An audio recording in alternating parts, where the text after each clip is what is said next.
Bueno, muchísimas gracias por seguir en sintonía con nosotros. En este momento pasamos a la entrevista central y le damos la bienvenida al señor Fidel Santana, quien es embajador de Uruguay y dominicano en Uruguay. Bienvenido, señor Fidel, a Contraluz. Muchísimas gracias.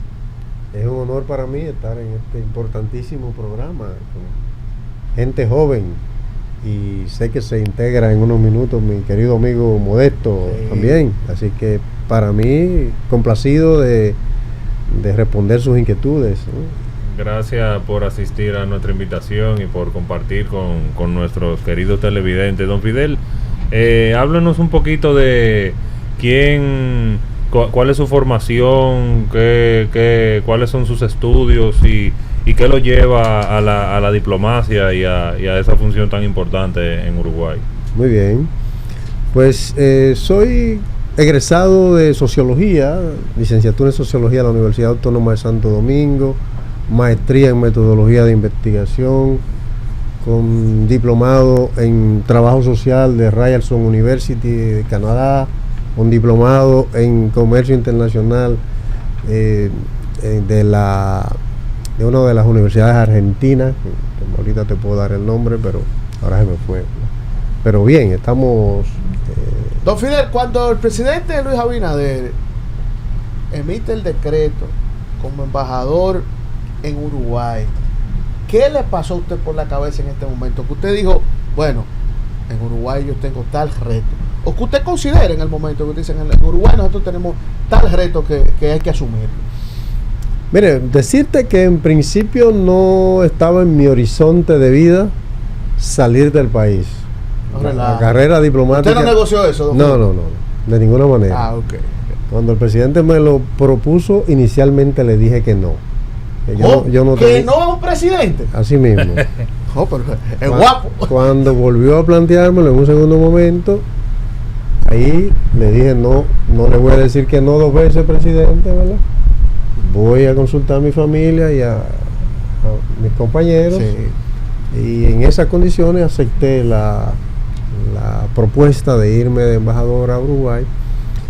Obviamente sabía de aquel país, conocía, había estado allí, pero no conocía la dinámica que había estado siguiendo la representación diplomática dominicana en aquel país, de modo que lo que hice fue aterrizar y comenzar a conocer la dinámica, y en poco tiempo sí me propuse cambios importantes.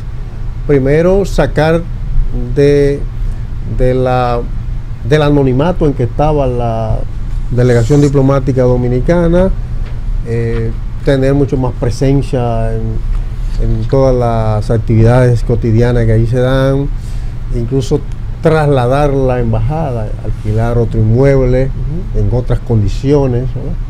Pero usted encontró eso totalmente devastado allá. Bueno, te voy a decir que la primera persona que me solicitó que les recibiera en la embajada fue la embajadora de la OEA, Organización de Estados Americanos, y yo le dije, yo prefiero visitarla. A ese nivel. Fidel, usted está diciendo algo fuerte. Porque el local de nuestra embajada no estaba en condiciones de recibir visitas, ¿verdad? No le voy a dar detalles de eso. No, perfecto. Entonces, al mes siguiente ya yo había mudado la embajada dominicana al sector Carrasco, que es uno de los sectores más, digamos, de más prestigio en aquel país, porque en ese sentido soy sumamente orgulloso. Claro. Digo, yo en lo personal puedo vivir en el lugar más modesto, pero la representación de la República Dominicana, de mi país, tiene que estar al más alto nivel, ¿verdad? Y entonces eso hice.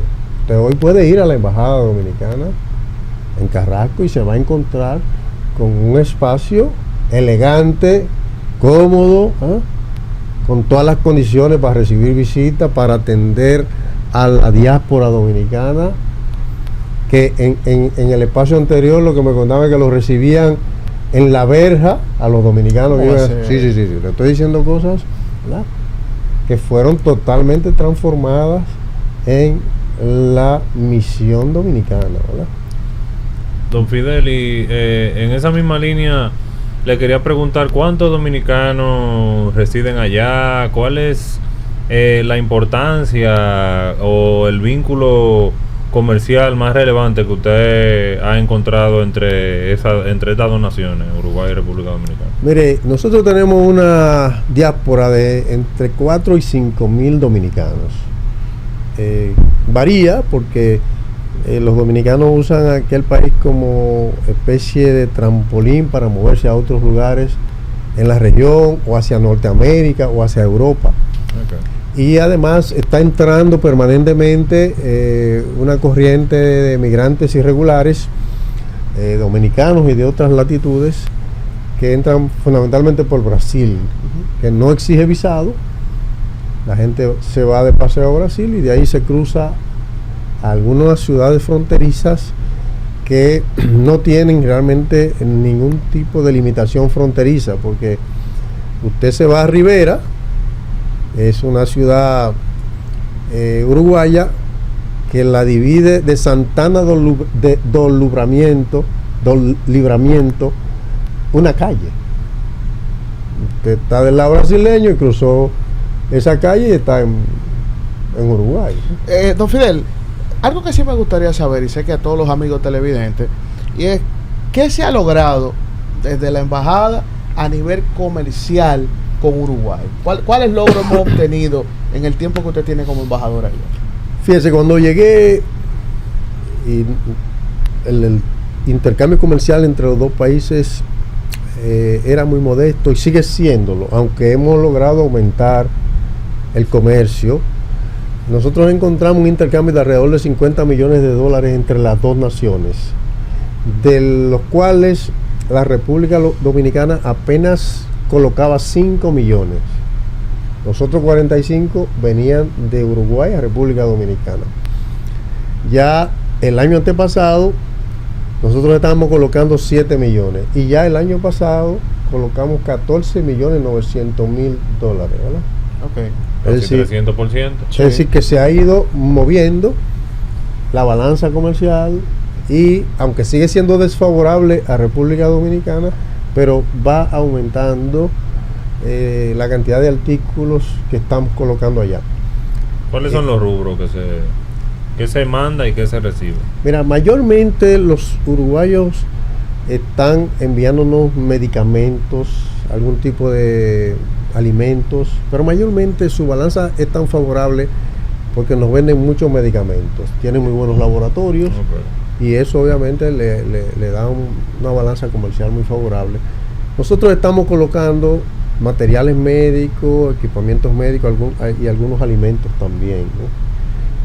Y en las gestiones que hemos hecho en 2 misiones comerciales que hemos logrado traer al país, que por cierto este sábado llega una tercera misión de empresarios uruguayos al país, invitados por nosotros, nosotros. En esas misiones hemos logrado comenzar a venderle alcohol,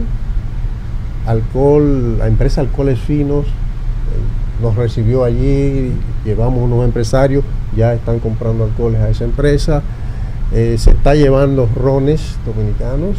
Excelente. Por decirte, el ron, un ron nuevo de nombre Mama Juana, que se produce en San Pedro de Macorís, ya está comercializándose en Uruguay, fruto de esas gestiones. Estuvimos haciendo ruta en distintas áreas de producción, frutales, aguacate, mango, lo llevamos por productores de tabaco a Santiago, lo llevamos a empresas cafetaleras, y ahora esta misión viene con algunos otros temas. Hay intereses en cerveza dominicana. Pero, don Fidel, pero esta relación comercial, ¿son acercamientos que hacen los empresarios, la embajada, o nosotros como embajada dominicana en Uruguay salimos a hacer esas relaciones comerciales? Las dos cosas se dan. Hay empresarios que tienen inquietudes, se acercan a la embajada, pero la embajada también tiene en su plan de trabajo permanente el propósito de identificar, primero hacer levantamiento de mercado. ¿Qué cosa puede qué producto dominicano puede encontrar nichos allí. Y luego nos dedicamos a ubicar quiénes son los que importan ese tipo de productos, nos acercamos a ellos, ¿verdad? Le ofertamos lo que tiene la República Dominicana, le invitamos a venir a conocer. Ustedes hacen el marketing, por así decirlo. Claro que sí. Y quiero agregarte que hace tal vez 6 o 7 meses ya llegó a la Embajada Dominicana en Uruguay un técnico en comercio y mercadeo, que es un funcionario del área comercial de la embajada, que no lo teníamos, era una aspiración de todas las Pero embajadas. las demás embajadas lo cuentan con sí, eso es parte de la nueva política del servicio exterior que el presidente Luis Abinader. Eso lo está implementando este gobierno. Claro. Tener un especialista en temas comerciales en cada embajada. Claro que sí, claro. El canciller, que es un hombre que está también muy comprometido y que está siguiendo esas pautas del presidente Luis Abinader, pues han entrenado un conjunto de funcionarios en temas comerciales. Esos funcionarios están vinculados a Pro Dominicana, están vinculados a turismo, están vinculados a todas las áreas de negocios y comercio. Excelente. Y entonces eso obviamente en corto plazo tendrá que ir dando mucho más frutos. El dominicano le da utilidad a su embajada ya. Tenemos ese flujo de dominicanos tocando en la puerta de la embajada en Uruguay. Sí, claro. A pesar de que es una... ¿Se están brindando todos los servicios también? Todos los servicios. A pesar de que es una población no tan significativa como la que tenemos en los Estados Unidos o en países de América como Panamá o Venezuela, pero hay un flujo permanente de dominicanos solicitando servicios, renovación de pasaporte, carta de ruta, documentos, en este caso legalización de documentos o apostillamiento de documentos. O sea, hay muchas cosas que el área consular de la embajada, nosotros no tenemos consulado, sino que tenemos una sección consular, y entonces todos esos servicios se brindan a través de esa sección. ¿Usted pudiese consular. explicarnos la diferencia de una y otra para los amigos televidentes? Bueno, lo que pasa es que un consulado es propiamente un área del Estado dedicada esencialmente a todos los temas comerciales y, como su nombre lo indica, consulares, ¿verdad? En países donde hay una gran demanda, esa sección consular está propiamente separada de la función de los embajadores, que es esencialmente diplomática, que es el de mantener las relaciones de Estado a Estado y que de alguna manera es el de acompañar al Estado amigo en su dinámica cotidiana, al pueblo amigo que nos recibe en sus actividades culturales, en sus afanes económicos, etcétera, ¿no? Claro. Entonces se trata de eso, mientras que el consulado está más orientado a temas de visado, a temas de documentos, a temas de atención a la diáspora, a si hay presos del país, atender esa comunidad también, ¿no? Donde no hay consulados, entonces eso le corresponde también a la embajada, que lo que hace es que destina a algún funcionario y lo coloca como encargado del área consular. ¿Dónde usted encuentra las principales oportunidades? Qué sé yo, pensando, se me ocurre el turismo. ¿Eso fuera un nicho interesante para desarrollar el turismo dominicano? ¿O ellos ya veranean? Porque ellos tienen buena playa ya y su verano es una época, ahora ellos están en verano, nosotros estamos en invierno. ¿O qué se le ha ocurrido? ¿Qué tienen en plan en la embajada, tanto de aquí para allá como de allá para acá?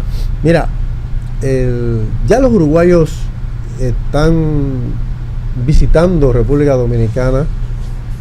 Hay una corriente turística de entre 1.500 y 2.000 uruguayos cada mes a República Dominicana. Porque además es un país que tiene 8 meses de frío, y nosotros somos un país que tenemos prácticamente el año completo de sol y Sí, playa. correcto. Y entonces eso es una ventaja. Los suramericanos, igual los argentinos, ¿verdad?, tienen nuestro país como un destino para vacacionar, precisamente por todas esas condiciones. Y de parte de ellos tienen a Punta del Este, es un polo turístico importantísimo, pero limitado a 3 o 4 meses del año, que es cuando tienen este verano, ¿no? No tienen la calidad de playa que tenemos nosotros, sus aguas son frías, ¿verdad? Y ya el resto de playas que tú ves que son hermosísimas, todo el litoral de Uruguay, pero son playas vinculadas al río La Plata, aguas muy frías, aguas turbias, ¿verdad? Y entonces todas esas cosas al final son ventajas para nosotros. Señor Fidel Santana, embajador dominicano en Uruguay, y teníamos una pregunta en el aire de nuestro compañero que creo que iba sobre las relaciones comerciales y los planes de trabajo que se tienen actualmente allá en su embajada. Sí, las relaciones diplomáticas entre Dominicana y Uruguay ya son relaciones añejas. Desde el final del siglo XIX ya había cónsules en ambas naciones, y en el caso dominicano desde el año 1925 ya establecimos la primera sede diplomática allí, con el primer embajador, que lo fue el abogado y escritor Tulio Cestero.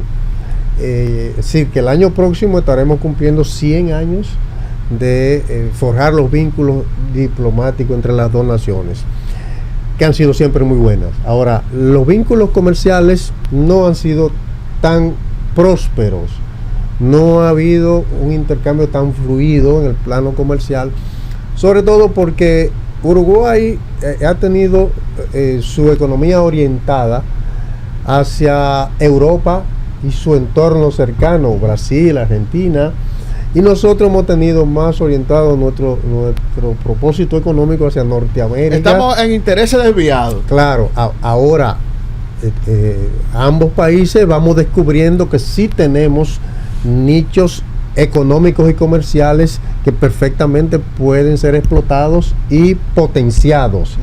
Y en ese sentido, hace rato que desde que llegué a Uruguay, con el acompañamiento de la Cancillería, sobre todo del área de la vicecancillería vinculada a comercio, ¿verdad?, y los aspectos económicos, hace rato que venimos conversando con la Cancillería uruguaya de la necesidad de producir un acuerdo comercial que permita que los negocios fluyan bajo otras condiciones. Correcto. Porque Uruguay es parte de Mercosur y es parte de la Asociación Latinoamericana de Integración, ALADI, que son plataformas que permiten el comercio liberado de impuestos.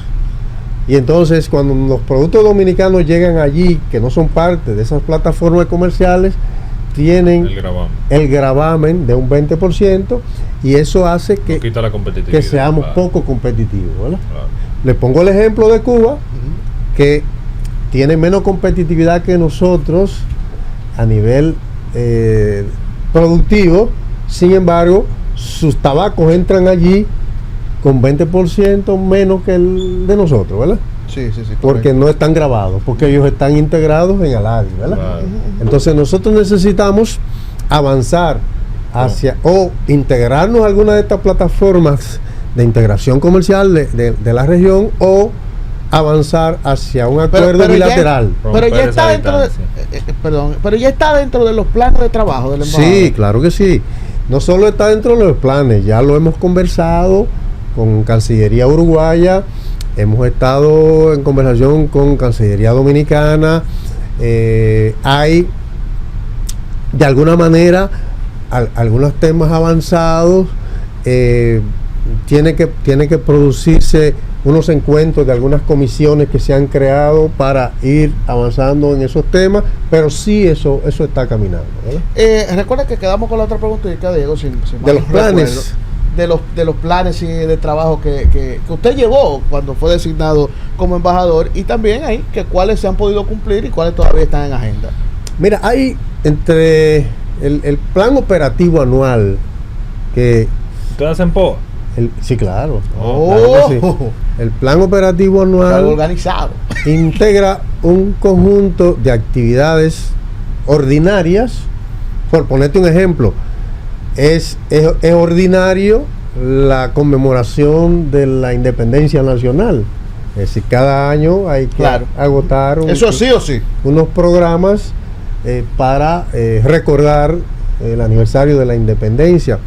Pero hay en el POA otro tipo de actividades, como son actividades con la diáspora, celebración del Día de las Madres, actividades educativas, charlas, conferencias, visita a las comunidades donde están los dominicanos. En el plan te encuentras también actividades como la visita a los privados de libertad de nacionalidad dominicana que hay allí, ¿verdad?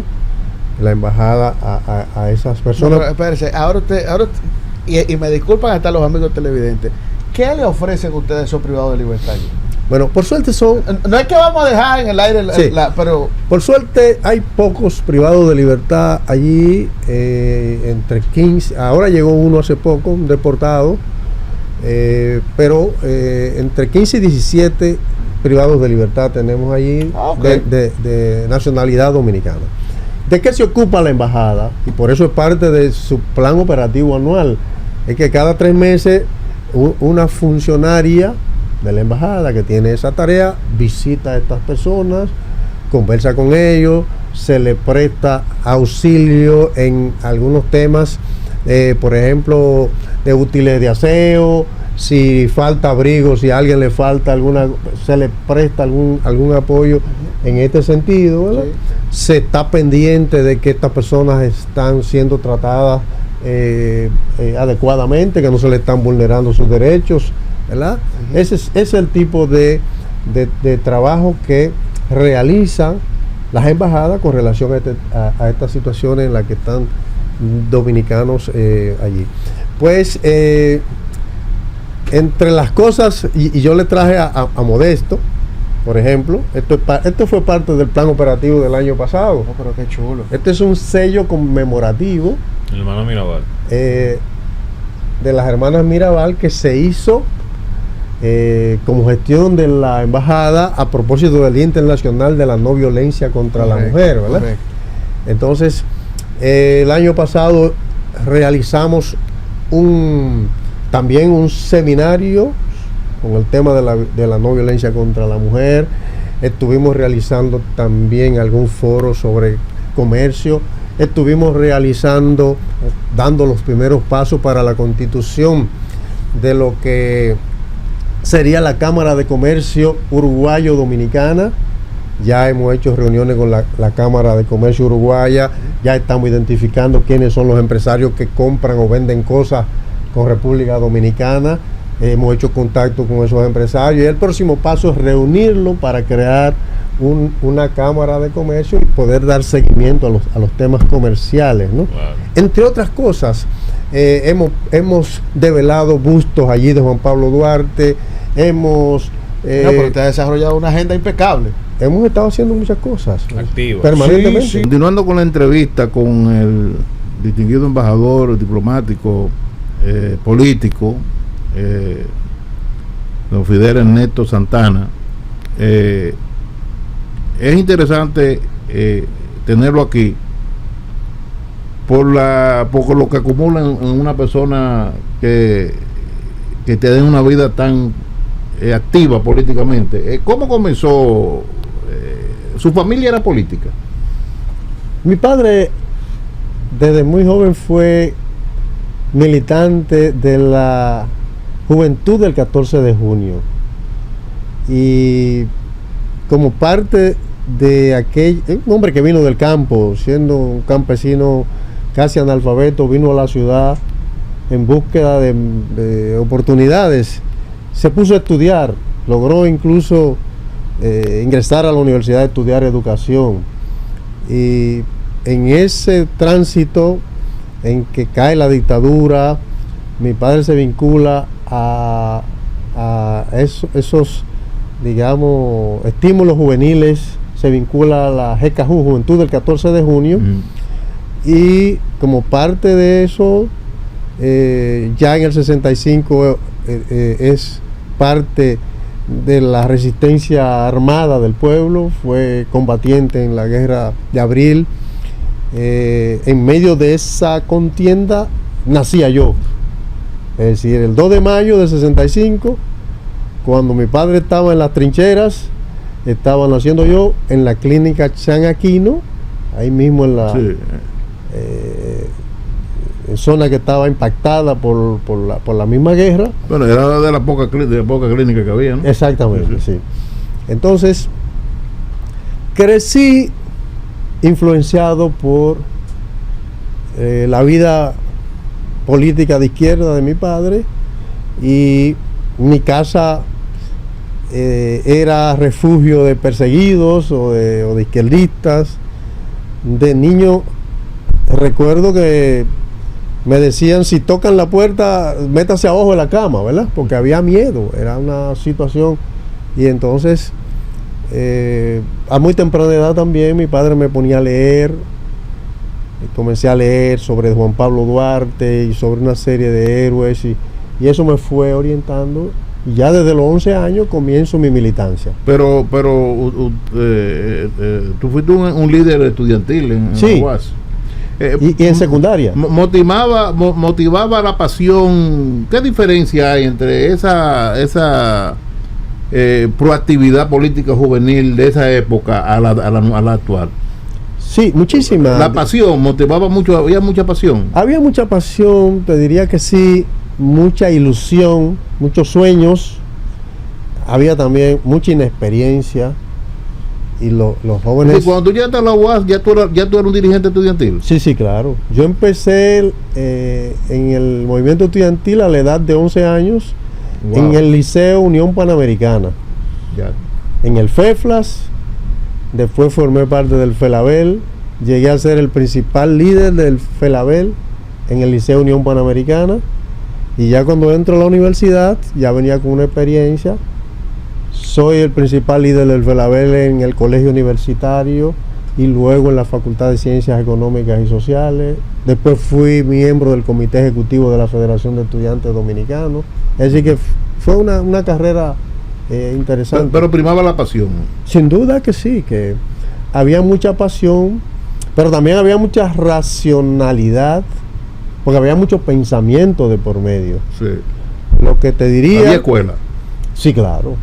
Había formación, había mucha lectura, mucho estudio. Te podría decir que lo que no favorecía era el contexto, porque a nosotros nos tocó una etapa en la que estaba en auge la Guerra Fría. Sí. El comunismo como enemigo de la... Exacto. Y entonces estaba muy polarizada la política entre los que querían la revolución por medios armados y los que propugnaban por la reforma o la continuidad del Estado, ¿verdad? Entonces, hoy yo te diría que no hay esa dicotomía y que es posible construir política desde una lógica más centrada en horizontes programáticos y en la lógica de coalición, ¿no? ¿Qué dicta de ese Fidel de esa época al de ahora? Ya más sosegado, el político es más sosegado, ya ve el panorama con otra óptica. Mira, te puedo decir que yo... ¿O tú sigues siendo el mismo? Yo siempre fui un revolucionario muy sosegado y calmado, siempre. Nunca fui una persona cabeza caliente, como se dice, sí, sino que siempre fui una persona que pensaba y valoraba mucho las cosas. Incluso... Sí, pero con una gran... Tú eres muy conocido. Sí. Sí, porque me tocó jugar roles muy importantes en las luchas sociales, okay, dirigir muchos acontecimientos de lucha, huelgas nacionales en las que yo fui el principal rostro de lo mismo, vocero. me tocó pasar momentos muy difíciles, caí preso tantas veces que yo no podría decirte cuántas fueron, ¿verdad? Es decir, muchas cosas ocurrieron que me expusieron a la vida pública, ¿no? A Sí, temprana edad. a temprana edad. A temprana edad, sí. Pero ya tú fuiste candidato vicepresidencial. Yo fui candidato vicepresidencial con el doctor Cerulle Sí. en el año 2012, cuando fundamos el Frente Amplio, y luego en el 2015 el Frente Amplio me postuló como candidato presidencial. Corrí un tiempo con esa candidatura con la propuesta de constituir una alianza opositora que nosotros llamábamos Convergencia por un Mejor País. Corrí un tiempo con esa candidatura presidencial proponiendo esta convergencia, Ok. que finalmente logró articularse junto con el naciente PRM Ok. y otras fuerzas Si aliadas. ustedes participaron en la primera, la alianza con el PRM fue de inicio, desde la génesis del PRM. Sí, cuando yo comencé a proponer la convergencia por un mejor país, el PRM todavía no existía. Estaba el conflicto interno en el PRD. Ok. Y entonces, estando todavía ese conflicto interno, nosotros convocamos por primera vez a un foro sobre la necesidad de un acuerdo opositor.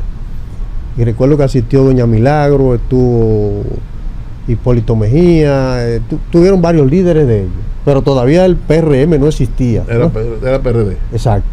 Después ya se produjo la división formal de ellos y surge el PRM y pactamos con el PRM ese acuerdo que involucró otras fuerzas y que postuló a Luis Abinader por primera vez en el año 2016, ¿no? O sea, así se inició ese vínculo y esa alianza que se sostiene hasta hoy. Hasta hoy. Sí. El mundo diplomático, tú has podido ir, Uruguay es un espacio cultural importante todavía.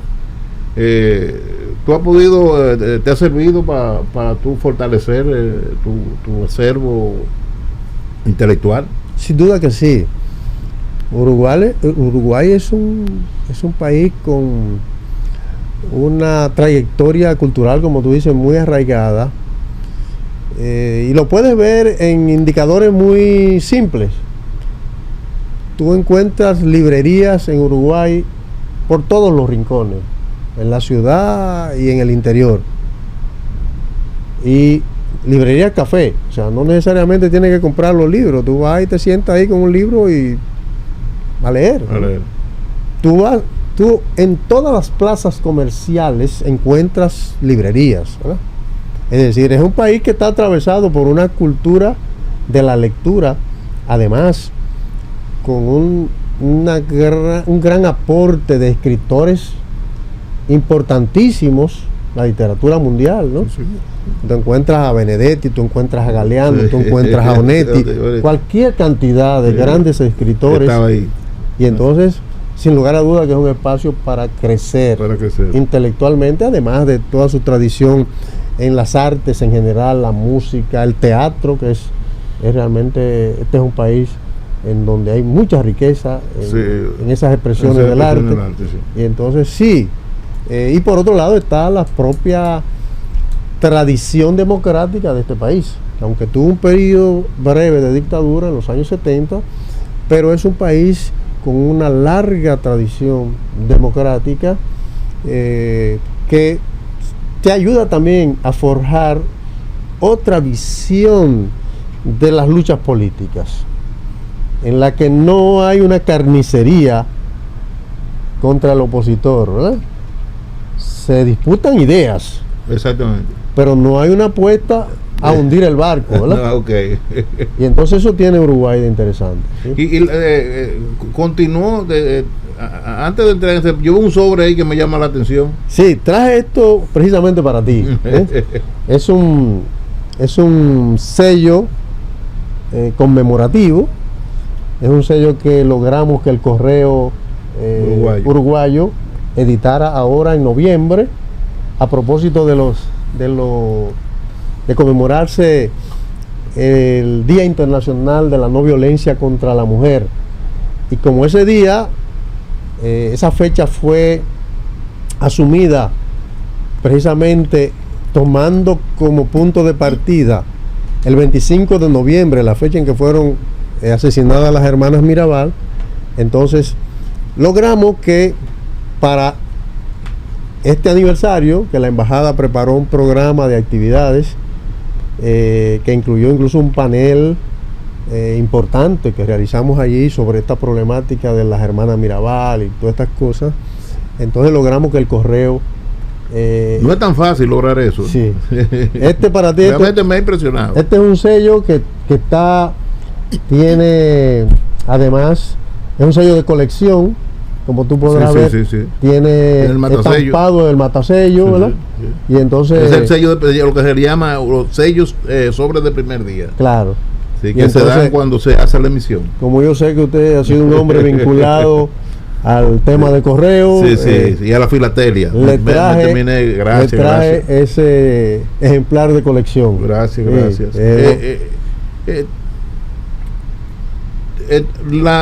Tu alianza con el PRM continuó, ¿verdad?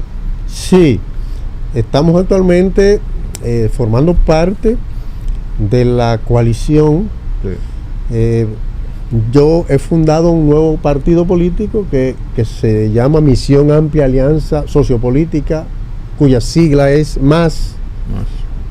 Y aunque introdujimos nuestra solicitud de reconocimiento, no logramos el mismo por alguna carencia de experiencia, algunas cositas nos faltaron, y eso nos ha estimulado a forjar un acuerdo con la APD para expresar nuestros votos en favor de Luis Abinader y de los candidatos a alcaldes y a legisladores a través de la boleta de APD que dirige nuestro amigo Max Puig. Ok. Sí. Amigo mío también. Sí, claro que sí. ¿Y cómo tú ves el contexto político en estos momentos? Mira, estoy muy contento porque primero hay una gran algarabía democrática en el país. La gente está muy estimulada, muy entusiasmada. Sobre todo se siente un aire de respaldo muy fuerte al presidente Luis Abinader, que es un presidente fuera de serie.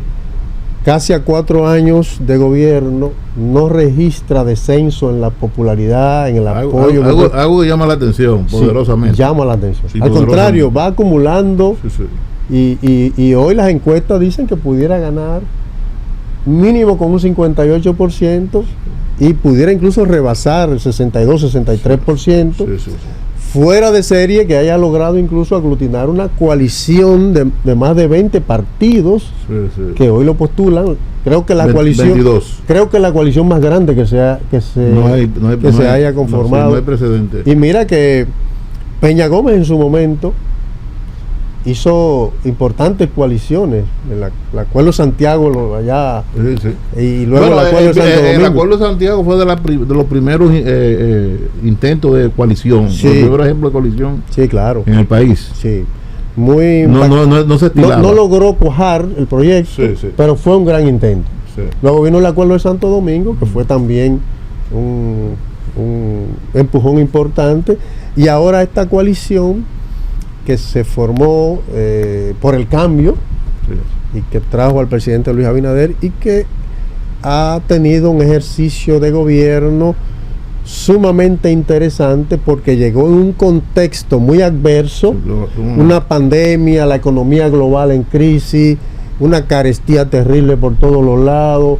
Y un ambiente internacional crispado por la pandemia. Claro, los canales de distribución de mercancías obstruidos. Y obviamente, aún con todo eso, un tapón en China había de contenedores porque se habían varado allá. De todo. Fue un tema serio. Es más serio de lo que se podía percibir. Y este presidente, trabajando muchísimo, logró activar el turismo, el primer país que reabrió el turismo, y ha logrado mantener la estabilidad financiera del país. el tipo cambiario se ha mantenido estable, el crecimiento del país sigue viento en popa, la confianza del país, usted se da cuenta que los inversionistas extranjeros cada vez confían más. Hay la un República. boom con Sí. el tema de la inversión extranjera. Y entonces, además, es un hombre que ha mostrado mucha sensibilidad a los temas de las mayorías, orientado a más inversión en salud, está creando una serie de hospitales importantes en distintas zonas del país. Sí, en zonas muy Sí. sensibles. Sí, Sí, y sí. está invirtiendo en el transporte escolar para que los muchachos, eso no sea un problema de la familia Sí, sí, sí. dominicana. En fin, el tema de la apertura del turismo en la región suroeste, en Pedernales, Pero nada. eso es un alón importante, porque ese había sido un clamor de décadas. Y un talón de Aquiles Claro, sí, sí, y una deuda con esa claro. región. No, entonces el presidente asumió eso y lo ha hecho, ¿verdad? Sí, sí, eso- Inversiones importantísimas, mejorando la infraestructura de transporte, las carreteras. A Santiago le ha aportado un monorriel, ha ampliado el esquema de metro y de transporte por cable. Es decir, es un presidente que está empeñado en que el país siga creciendo. ¿Y tú crees que si puede no conversar de eso y no quieres, tú crees que cómo tú visualizas la situación del país con relación al tema haitiano? Mira, compleja. Te dije que no puede hablar, si no quiere hablar no. Sí. pero- Como diplomático Sí. tengo algunos límites, sí, sí, sí. porque obviamente Sí. son temas que Cancillería es El quien que maneja eso. quien maneja el Sí. posicionamiento Sí, sí. del país, Sí. y obviamente me pone a mí algunas limitaciones para opinar sobre un Pues, tema sensible, pero te puedo decir Mm. que es un tema obligado en el país, que el presidente lo está asumiendo, Sí. que hay con mucha responsabilidad. que hay Mucha políticas responsabilidad. muy serias en relación a este tema, y que obviamente nosotros aspiramos que esto tenga una evolución favorable para ambos países, Sí, porque para que convivimos. continúen mejorando las relaciones, para que tengamos un vínculo comercial cada vez más fuerte, y obviamente aspirando a que el hermano país pueda estabilizar su situación política, institucional, y que pueda realmente salir adelante, ¿no? Se agotó, veo que dentro de la de los, como dicen, de todas las cualidades que concurren en tu persona, veo que está el de escritor. ¿Se detuvo esa pasión de escribir o tú continúas? No. Todavía veo que tú escribiste a mí, Abel, Un gigante dormido, Resistencia y colectivismo, Sí, un libro que debe ser muy interesante. tengo sí varios libros publicados y otros en carpeta, que estamos preparándonos para, cuando las condiciones nos lo permitan, editarlo. Editarlo, sí. Porque ya cualquier librito cuesta un dineral. Cuesta un dineral. Sí, estimado. pero se ha limitado pero todavía hay gente que apuesta por el libro escrito. Sí. Tengo sí varios trabajos muy adelantados. Tú debes incluirlo eso en la venta por Amazon. Eso que están escritos. Si supiera que tengo que reeditarlo, Editarlo, ambos. sí. Uno es un trabajo biográfico sobre la vida de Amin Abel, que fue un gran líder estudiantil y político de izquierda. El otro es una investigación sociológica sobre los convites campesinos en San Cristóbal, ¿verdad?